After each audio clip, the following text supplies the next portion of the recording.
Welcome to USA Global TV and Radio, where our mission is to provide education, entertainment, hope, and inspiration.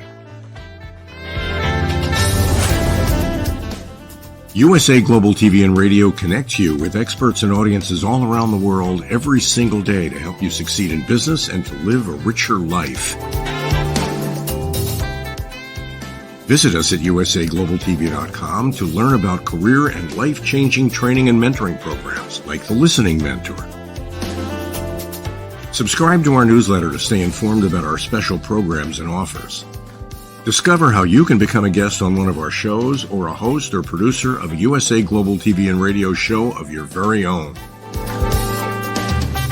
That's USA Global TV and Radio, where the doctor is always in.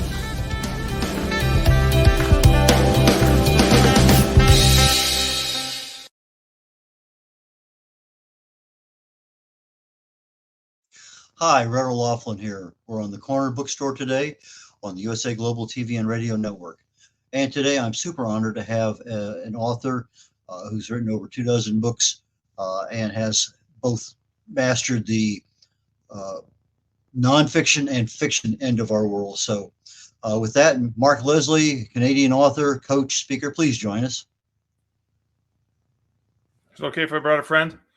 Absolutely. Awesome. York comes with me to a lot of places. We get all philosophical together sometimes. Alas, all three of us have the same hairstyle too, right? Yes, we do. Yeah. Okay, 20 years ago, you wrote a book, One Hand Screaming. Yeah. As your first venture into contemporary horror, chilling tales, paranormal, psychological suspense, all those words that describe that genre. But you've done something, and 20 years later, you have upgraded, expanded, inserted new material. So tell us a little bit about why you did that and what it actually is. Yeah, of course. Started off in the early days of writing and publishing, and the going wisdom was you would write a story and you would send it to a magazine or a market or whatever. And the point was, and again, this was back in the typewriter days, so it was mailing manuscripts away. The email wasn't a thing. The internet was still 20, 30 years away. And you would build a name for yourself by selling your stories to markets. And as a horror writer, I started to sell stories. I sold my very first short story in 1992. And over the years, I amassed thousands of rejection slips, but I'd slowly started to get my work published in small press magazines. And that was that was to get to that next phase of getting an editor or an agent to pay attention to you for a book deal.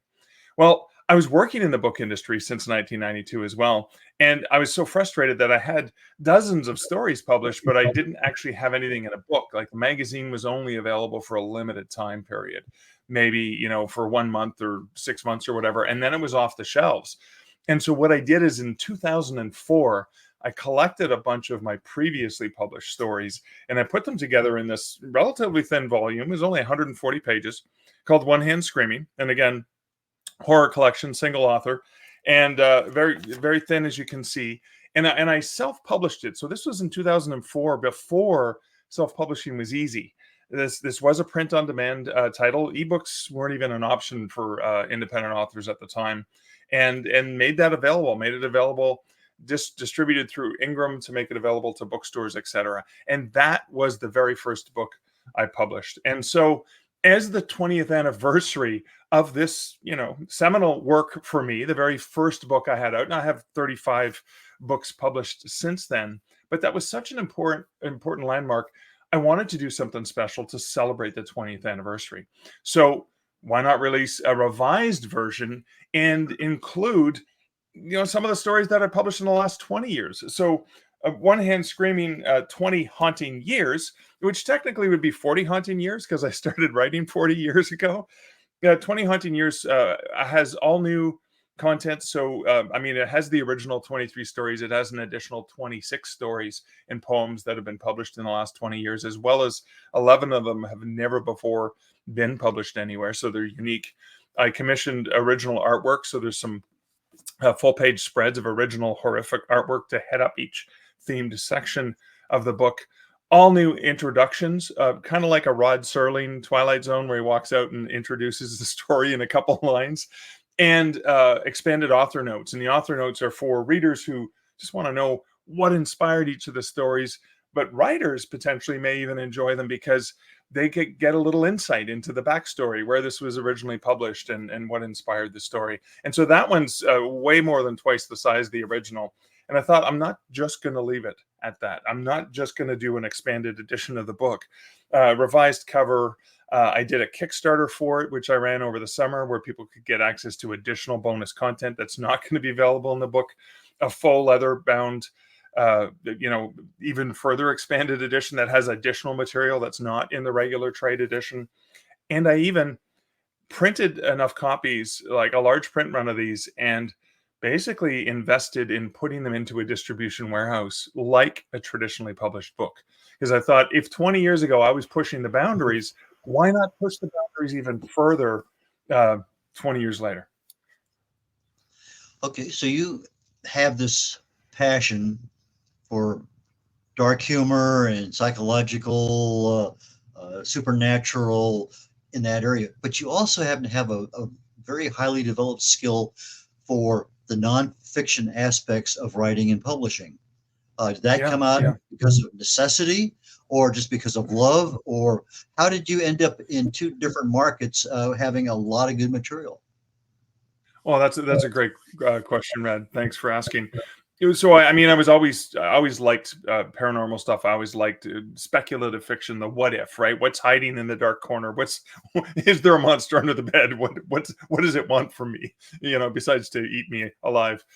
And I never thought, even though I read a lot of nonfiction books, like UFO books and books about Sasquatch and monsters and ghosts and stuff like that, I loved reading them when I was a kid. I never expected I would do that.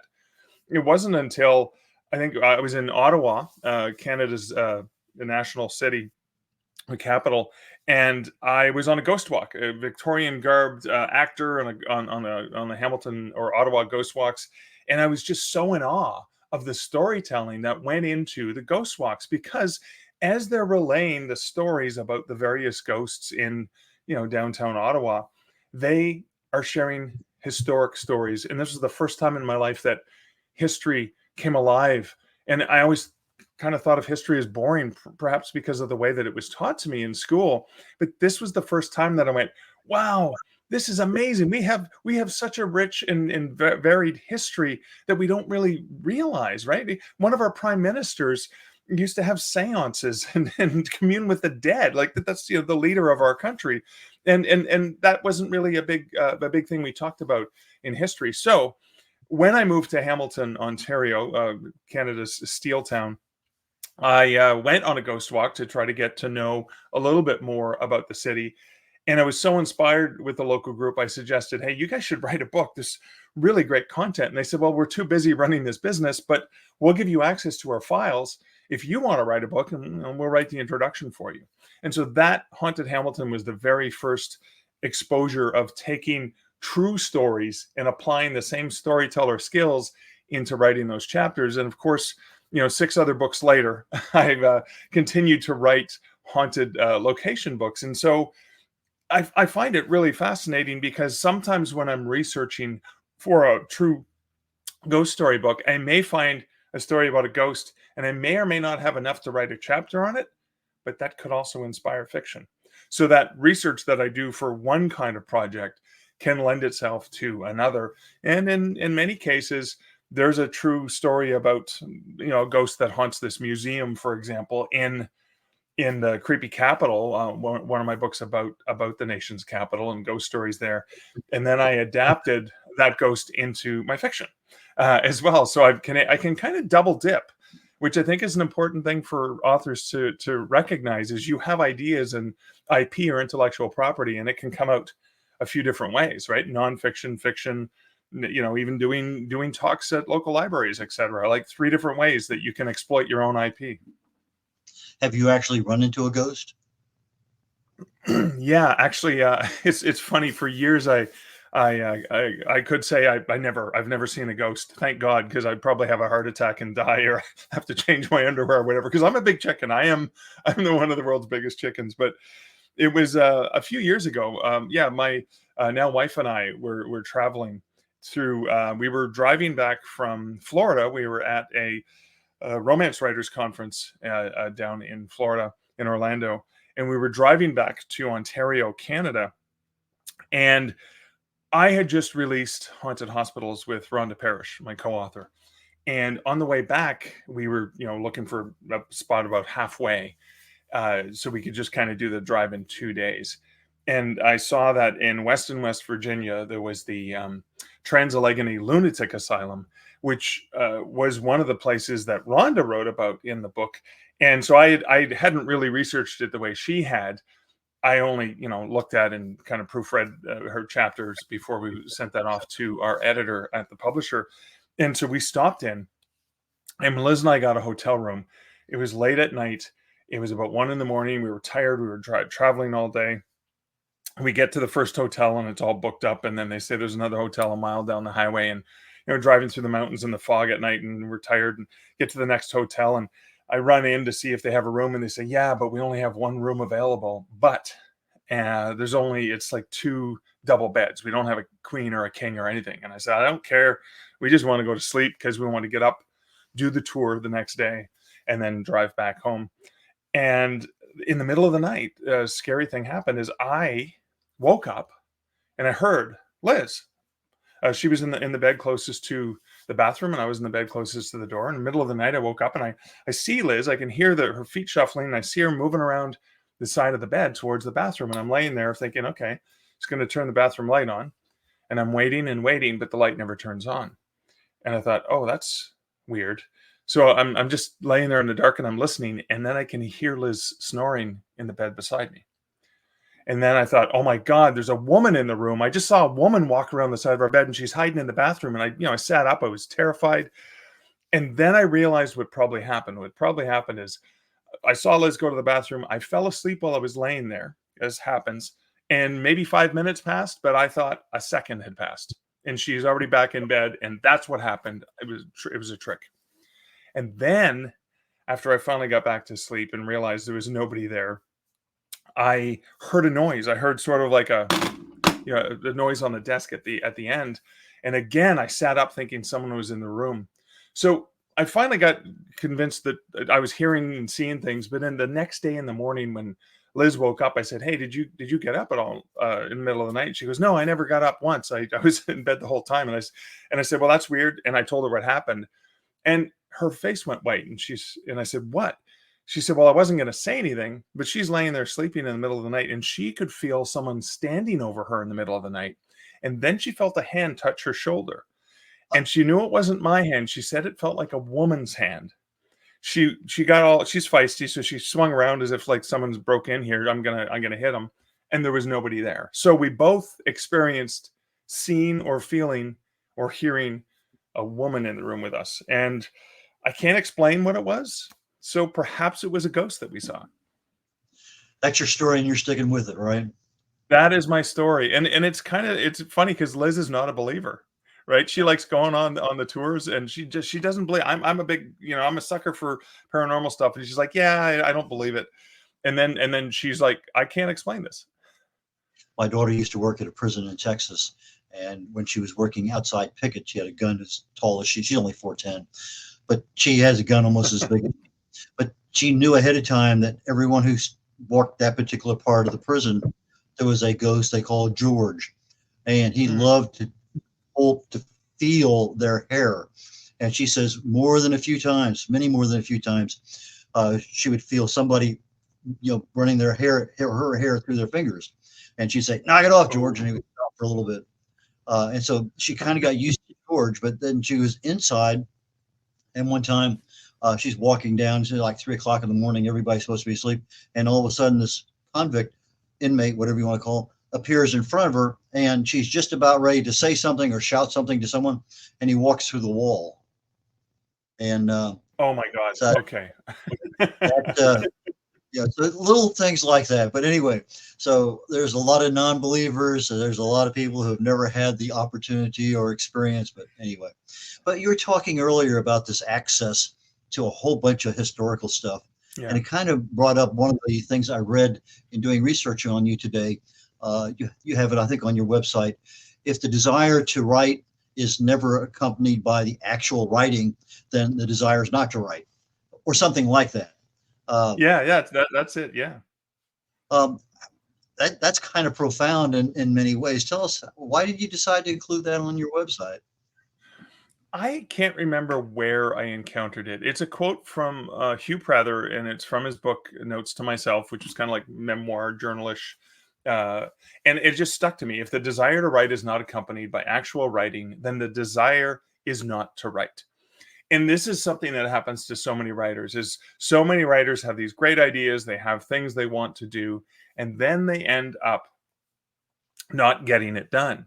And the reality is, we all have so many different things to deal with. We have so many different aspects of our lives that we have to prioritize.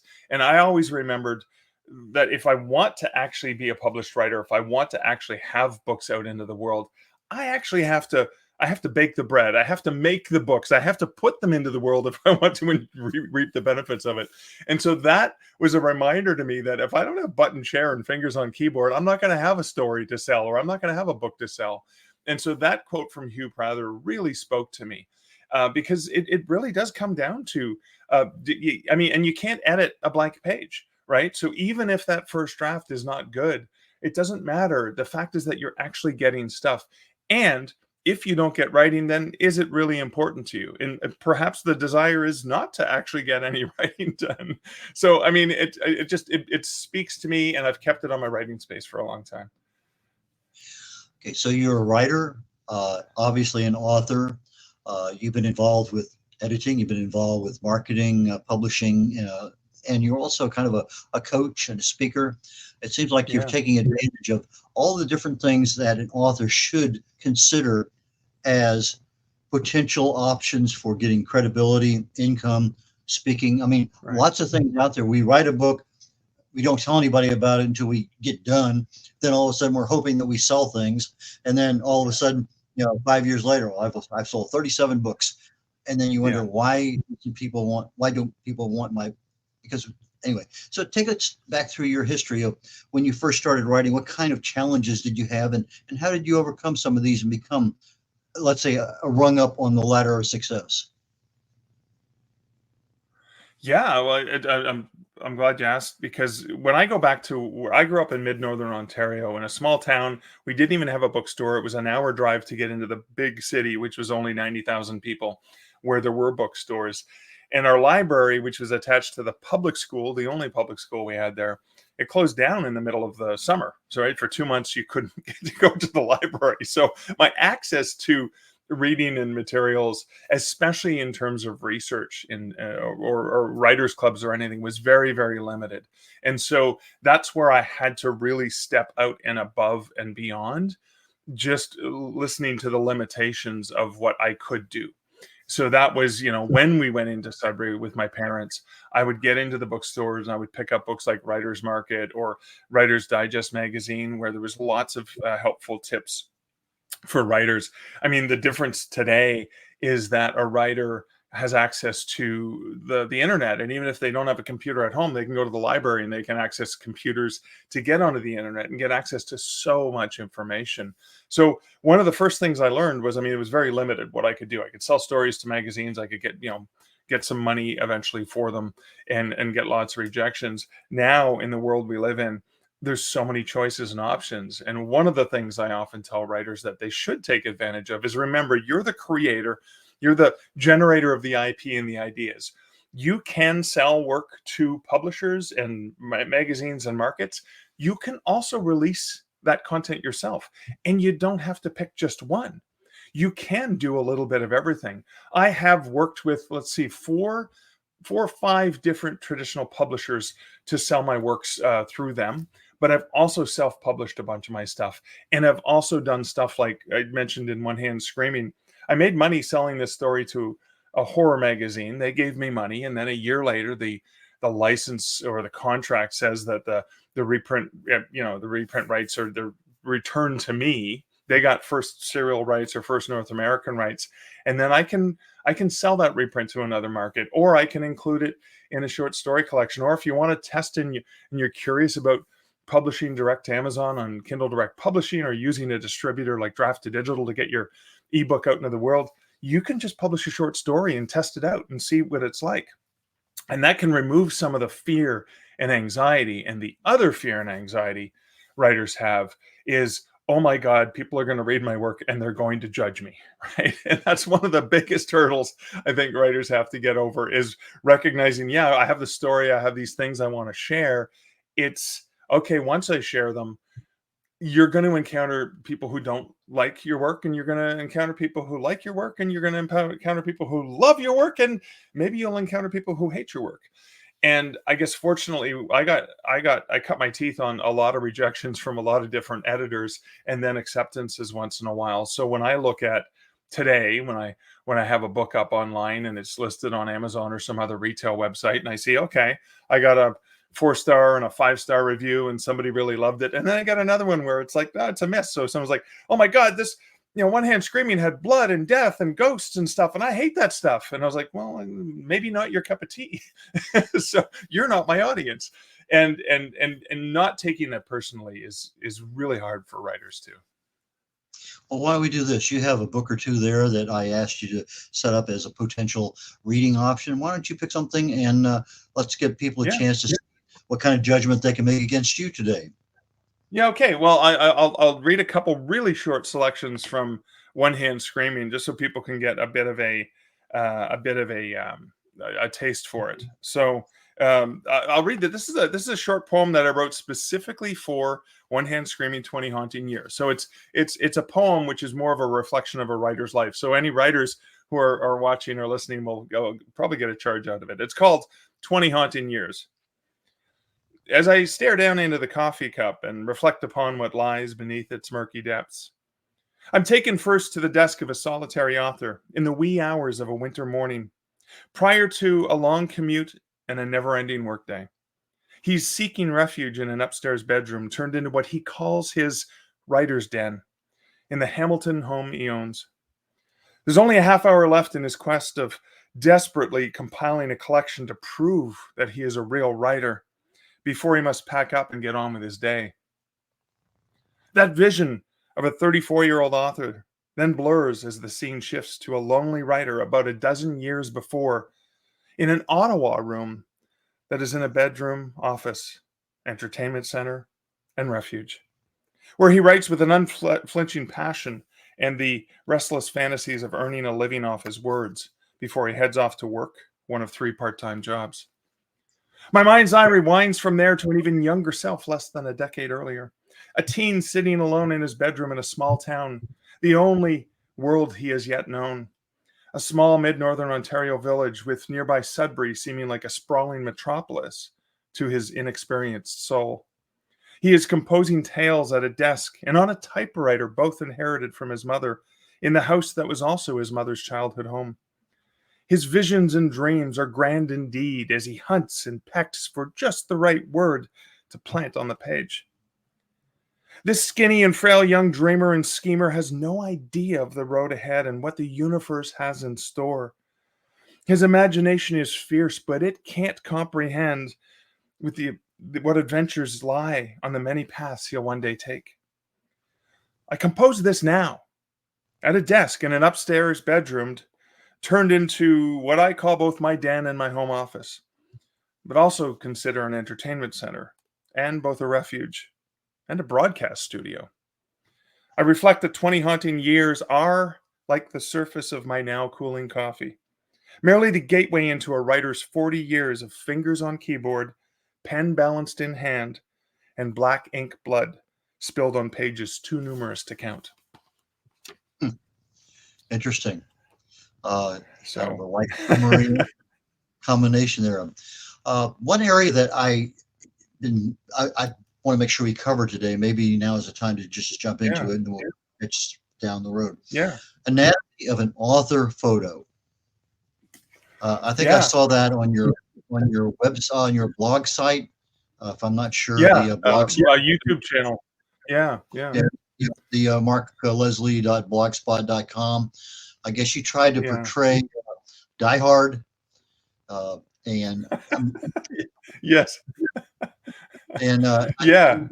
anyway, you kind of go into a little description there, and lead us through that, because I found that fascinating. And if our production engineer Yeah. can pick up the blog Of on his course. website there that we have, that's one that I think is really interesting, because you went to a lot of trouble to look like uh, Die Hard John as McClane. Yeah, John McClane. Yeah, so that was a fun one. So this was for, so I did some movie trivia books as well, not macabre stuff, and I did Planes, Trains, and Automobiles, and I also did, so Yippee Ki you know the rest. That was the name of the title of a book of trivia about Die Hard. And so what I wanted to do for it was, because on the author photo of the Planes, Trains, and Automobiles is I had a picture of me reading a book that Del Griffith is reading, the same cover of the book that I had, which was trivia. So I thought, I want the author photo to convey my passion for this movie, because the people who are reading this are into it. And so I thought, instead of a standard author photo, and author photos are all about branding, and it's really important. You'll notice I'm wearing skulls, and I've got the skull behind me in the books. That's all part of the author branding. And maybe they're bringing up the image right now of the author photo. Yeah, so this is the Planes, Trains, and Automobiles. So there's John Candy in the airport, and there's me trying to look similar to his character with the same book cover. And I kind of explain what that's all about. And so that was just cheeky, and it was fun, and the people who got the book loved it. And so, but with John McClane in Die Hard, the Bruce Willis character, I thought, all right, let's do something similar. And so what I did is I'm going to show this up really, really high. This is me in the white T-shirt that he's known for, which is splattered in blood. He even does have a skull tattoo on the one arm, which you see in just a few brief shots. Instead of Nakatomi Plaza exploding in the background, I have the CN Tower, a landmark in downtown Toronto, and I've got some little explosions on the roof. I even went and bought a BB gun that looked similar to the gun he's holding, and I have the same look on my face as well that he has on the movie covers, or the posters for the movie. And then the other element you may recognize from memes from Die Hard is there's the scene where he's looking out the window at the cop friend that he's about to make friends with, and he says, "Welcome to the party, pal," after he throws the dead body out to get his attention on the car. And that's the broken glass to represent that. So what I was trying to express, or trying to help other writers with, was saying, okay, it's kind of a funny picture. Haha, this guy's pretending to be John McClane. But I wanted to show them all of the effort and care and attention to detail that went into this author photo. Yes, it's good for a quick laugh, but there's so many elements that go into it. It's like, for example, when we opened up the broadcast, the image of me staring at York and being philosophical. There's lots of author photos of me out in the field posing with my full-size skeleton, or posing with Barnaby. And I think it's really important for authors to consider what is the promise you're making to the reader, and can you express that in the author photo. So with my author photos for my books about macabre things, it's going to be me looking spooky and scary and wearing clothes that are sort of appropriate for the genre, with skeletons, whatever. When it's a book of fun trivia about a movie, I'm going to maybe want to look like one of the actors, so you recognize this is going to be fun. You're going to get some laughs, and you're going to get some interesting information. And then even on the other hand, because I wear many hats, on my books for writers, Wide for the Win and An Author's Guide to Working with Libraries and Bookstores, it's a picture of me in a business blazer or sports coat with a button-down shirt, looking professional. So again, the idea is that I'm getting information about the business of writing and publishing from somebody who has 35 years in the industry, but this person's serious, and he's gonna convey the content, and now in a friendly manner, because I'm smiling. I'm not looking too serious in the picture, so I'm friendly, but I'm also professional. Whereas the skeleton guy, and the other thing too is, sometimes when somebody sees that author photo, they know whether or not it's for them, right? There's going to be people who see, me in a skeleton thing with one hand screaming in the blood, and that's my bloody eye on the cover. that is something they're going to say, no, not my cup of tea. I would rather have a nice historical romance or whatever it is. And so you're doing the potential reader a favor by properly positioning your author photo, and making sure that the author photo for any particular genre or book you're putting out lines up with your brand that way. Well, I'm probably part of that group that uses the same author photo for everything, but my books don't cross the same realm that yours do. But I understand. Yeah, but I mean, but we know what you look like, right? Like we can tell what you look like and stuff like that. But if you do bounce around, maybe it's just a different pose or a different look, right? But I thought it was really important because I'm reading your stuff on your blogs and things back and forth, trying to make this a good show today and bring things up. And that's kind of really neat. And I said that's something that most of us don't think about, but we should think about it. And that's why I wanted you to talk about why you did what you did, because that may apply to a half a dozen of us that really have those interesting genres where we can, in fact, adapt our personal looks in our author photo to give credence to the book that we're writing. Yeah. That you also have a consulting business where you help authors. Is that true? Yeah. So what I do is, because I have all this experience in the industry, is if you go to markleslie.ca and you check under consulting, I work with authors. I'm actually a full-time writer and consultant. I don't actually do more than I do 20 hours a week as a consultant for Draft to Digital, which is a distributor of self-published books for authors. And they're a fine company. I love working with them, but all the rest of my time is dedicated to writing and just kind of working with coaching authors and helping them. So if you go to markleslie.ca and you look at the link for consulting, you'll see I'll do a 20-minute free one-on-one video session with any author who wants help. Because one of the things that frustrates me the most in our industry is there's so much information out there, but it's really hard to determine if this information is right for you, right? Like I may talk about the author brand at author photo, but that may not be right for you. So that's fine. Why waste your time with that, right? And so what I can do is in that 20 minutes, you can ask whatever questions we want. Maybe we look at what you're planning. What are your goals? What are you hoping to get out of this? And potentially help you narrow down the things that might be useful. And if I can save an author, from spending thousands of dollars on a service that they were interested in purchasing or whatever by saying, oh, no, maybe before you do that, like before you spend all this money on marketing, what you really need to do is maybe you need to go back to the drawing board and let's look at your cover and make sure it's really on brand for what you're trying to do. Because if you spend more money on trying to get this to the audience, and I've made this mistake when I put out A Canadian Werewolf in New York, for the first 4 or 5 years, I had the wrong cover. So all the marketing money I spent was putting it in front of the wrong audience. How frustrating can that be? So that's why I want to offer the free consulting. I can't afford to do more than 20 minutes because guys got to eat too. But if you like what we can do in 20 minutes, then there's the option of booking a longer term. And it's $149 US to do a one-on-one hour long. I have had some clients who wanted to do more long-term stuff. And so if it's a long-term stuff, first we do a 20-minute chat. We kind of get to know each other and see if this is going to work out well, like you should do with anyone you work with, like an editor or something like that.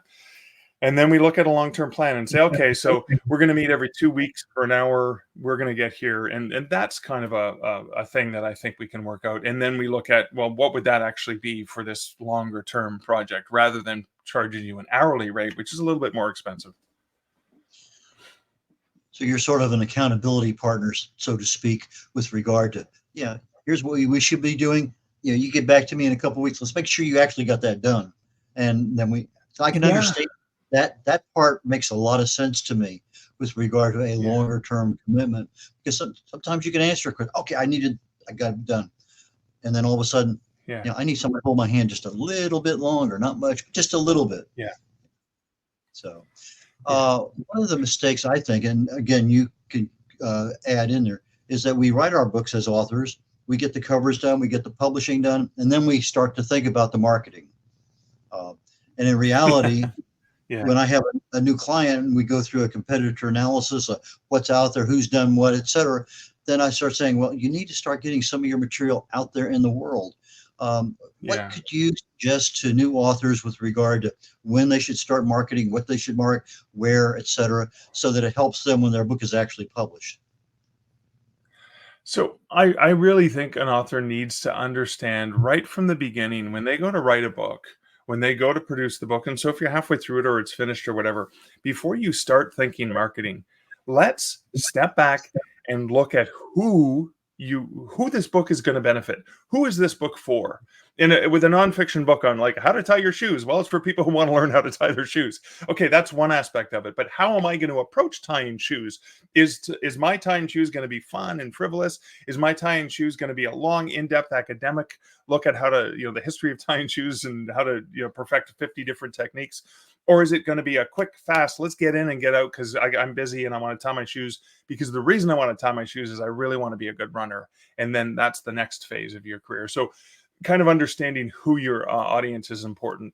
A perfect example for me was when I wrote the book, The Canadian Mounted, which is the trivia guide for planes, trains, and automobiles. I very specifically thought this audience very, very narrow. So these are people like me who've watched the movie with John Candy and Steve Martin that came out in 1984 by John Hughes, who've watched this movie 50 or 100 times, who watch it at least once or twice a year, Canadian Thanksgiving and American Thanksgiving, and maybe at Christmas just for fun, because they love it so much. And the reason I went with the cover I went with is that cover is only going to be recognized by the true diehard fans of that movie. Most people look at the cover of The Canadian Mounted, and I'm just going to hold it up so you can see it. You look at the cover and you go, "Oh no, wait, that's an adult sex book, right?" That is not a book about a movie. But if you see that cover and you're a fan like I am of the movie, you know that's the book that Del Griffith or John Candy is reading when the two of them first meet in LaGuardia. And it was actually a pornographic novel, which is what it's described as in the script for the scene, and obviously a joke because John Candy was a Canadian actor. So me understanding the target audience, that this is not for everyone and that a lot of people are going to misunderstand it, was a calculated risk I took because I thought I only want it to be read by my core audience. And ironically, thinking about maybe there's a dozen people or 25 people in the world like me is weird because I've sold close to 4,000 copies of that book by narrowing in on the tightest audience I could think of, not thinking big. We're almost at the end of the show, and I promise you some time to talk about how do people get in touch with you, how do they buy your books, anything going on. I know last night you said you had a beer and a book opening, so let's talk about how do people get in touch with you, and I'll give you the last minute or so here by yourself. Yeah, thank you so much. So people, you can get in touch with me, markleslie.ca. If you Google Mark Leslie author, you'll find me on all the various social media platforms. I love to connect with people. If you have questions or whatever, you can even message me. We can do a consult. I just released One Hand Screaming the entire month of October because people are more like me when they're celebrating Halloween. And last night we launched the book and the beer together. So we launched One Hand Screaming, and Counterpoint Brewing in Kitchener, Ontario launched a hoppy IPA beer with a single citra hop that was pretty bitter and tough, and it's called One Hop Screaming. And that was just one of the things I wanted to do, because working with a local business, supporting a local business, and the local business supporting me is the most amazing kind of collaboration. Because ultimately, books and reading and publishing and authors and readers, it's all about collaborating, and all we're looking for is something to connect one another with, whether it's a story, whether it's your book, or whether it's a really fine craft IPA beer that you can connect with others. That's really what writing and publishing is all about. And so that's why we had this really amazing event with so many great bookish people and beerish people all hanging out together and just celebrating the evening. So yeah, markleslie.ca. And I know if you're in Canada, I don't think they ship across the border, but anyone watching from Canada, you can order the beer online, and Graham over at Counterpoint Brewing will ship that to you. But I'm afraid for cross borders, it's not going to happen. But thank you so much for the opportunity, Red. So for the audio audience that may be following us, it's Mark, M-A-R-K, Leslie, Leslie.ca. .com.ca. So MARKLESLIE.ca. lie.ca. So with that, I'm going to go ahead and conclude today. Mark, thank you so very much. I really enjoyed it seems like we get together periodically, and I really enjoy your sense of humor and the value you add to the audience. So thank you so very much today, Mark. In just about 20 minutes, maybe a little less, I'm going to have a guy on here who is the #1 sales trainer and speaker in the world, has been for the last 4 years. Guy, I believe his last name is Pici, P-I-C-I. I'll find out how to pronounce it here shortly. But Joe is going to be joining us, and we're going to talk about a number of things with regard to sales and how do you actually get that customer that you want to buy your material. So with that, Red O'Loughlin on the Corner Bookstore on the USA Global TV and Radio Network, signing off for today, and look forward to seeing you here in the near future with another author, and we can just go anywhere we need to go. But with that, thank you very much. USA Global TV and Radio Network. Bye now.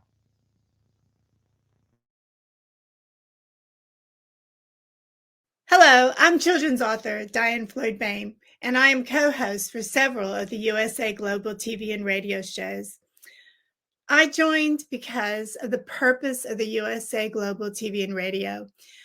They provide content for the viewers and listeners, an opportunity for people around the world to have their own show or even be a guest on an existing show. We truly believe in helping others get their positive message out to the world. We also have the opportunity for the listeners. You can watch on several platforms, and on YouTube, you can ask questions and even give a comment. We absolutely love it. I love being part of the USA Global TV and radio because I love positive messages, and who doesn't? And we need more of that in the world. We are a family, and we hope you will join us and become part of the family too.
Hello everyone, I'm Simon MacDonald. I live in the West Highlands of Scotland, a very beautiful part of the world. Seems a long way from the USA Global TV station. But remember, USA Global TV is worldwide. It's a fantastic platform. And every Wednesday, I come along here as part of the show of the United Kingdom News and Culture. And it's just like a family reunion each time. It's one of these amazing stations that has such a beautiful, friendly, and intelligent atmosphere as well. And we reach out to an audience in the most unimaginable places. And I came here, I don't know, must be over a year ago now. I was introduced by Dr. Philip Chan, and I met Ian Plum-Turner and Helena Chard, who are co-presenters on the show. And then Diane Floyd Bain came along as well. And I mean, the five of us, Dr. Jacalyn, of course, who is our host and our mentor, has just made this show work so well. Tremendous people, lovely time we have, and we impart a lot of information, a lot of knowledge. Nothing's rehearsed. It's all done off the cuff, and it all just gels. And we get great feedback from people coming back and saying how they're enjoying the show. It's lovely to hear, and it's lovely to get that interaction from outside as well. And we're all listeners, and some of us are elevated listeners as well. So we enjoy every second of it, and we hope you do too.